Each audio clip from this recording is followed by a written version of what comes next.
ሰማያዊው ቀበሮ።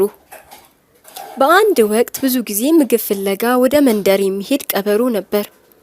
መንደሩ ደግሞ ቀበሮውን በሚያስደነግጡና በሚያስፈሩ ውሾች የተሞላ ነው። ቀበሮ ውሾቹን ቢፈራም ምግብን ይፈልግና ይወድ ስለነበር ወደ ከተማው ደጋግሞ ይጓዛል። ከዕለታት አንድ ቀን ወደ አንድ ቤት ሊገባ ሲል የውሾቹን ጩኸት ሰማ። ዞሮ ሲመለከት እሱ ወዳለበት የሚሮጡ የውሻ ቡድን ሲያይ ደነገጠ። በድንጋጤና በፍርሃት ሮጦ ፊት ለፊቱ ካለ ገንዳ ዘሎ ገባ። ለካንስ ገንዳው በሰማያዊ ቀለም የተሞላ ነው። ውሾቹ ሊያዩት አልቻሉምና በሌላ መንገድ ሮጡ። ቀበሮም ከገንዳው በመውጣት ራሱን ሲመለከት ከራስ እስከ እግር ጥፍሩ ድረስ ሙሉ በሙሉ ሰማያዊ መሆኑን አየ።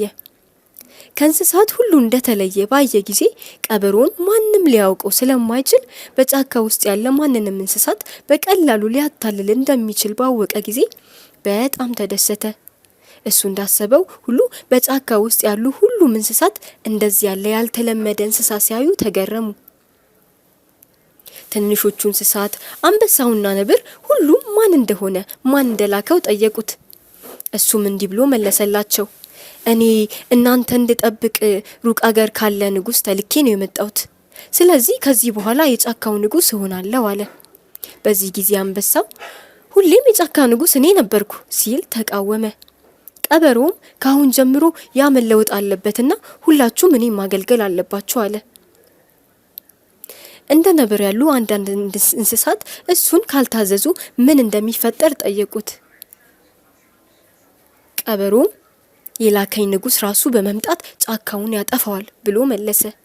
እንስሳቱ ለህይወታቸውና ለጫካቸው በመፍራት ሰማያዊውን ቀበሮ ምን እንዲያደርጉ እንደሚፈልግ ጠየቁት። ብዙ ምግብ አምጡልኝ አለ። ሰማያዊው ቀበሮ ወዲያው እንስሳቱ በፍጥነት በመሄድ ለቀበሮ ብዙ ምግብ ይዘው ተመለሱ።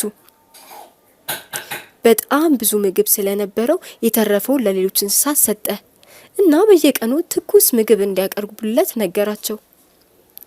አንድ ቀን ማንነቱን ሊያውቁ እንደሚችሉ ስለሚያውቅ ለብቻው የሚያድርበትን ጥሩ ቦታ አመቻቸ። ሰማያዊው ቀበሮ ጫካውን በሙሉ በማታለሉና ከሚሯሯጡት የከተማ ውሾች በመራቁ ደስተኛ ሆነ። አንድ ቀን በቀበሮ ማደሪያ አካባቢ ብዙ ቀበሮች ጫካውን እየዞሩ ጮክ ብለው ይጮሃሉ። ሰማያዊው ቀበሮም ከልማዱ የተነሳ እንደነሱ መጮህ ጀመረ። በዚህ ስህተቱ ምክንያት ሌሎች እንስሳት ቀበሮ እንደሆነ ለይተው አወቁ። አንበሳም በፍጥነት በመምጣት ቀበሮን እየጎተተ ወስዶ ወንዝ ውስጥ ጨመረው። ቀበሮ ራሱን ለማዳን በውሃ ውስጥ ሲንቦጫረቅ ሰማያዊው ቀለም ሙሉ በሙሉ ለቀቀ። እንስሳቱ በሙሉ ተሰብስበው ያዩ ስለነበር የቀበሮ ውሸት ተጋለጠ። ወንዙም እያንከባለለ ይዞት ሄደ።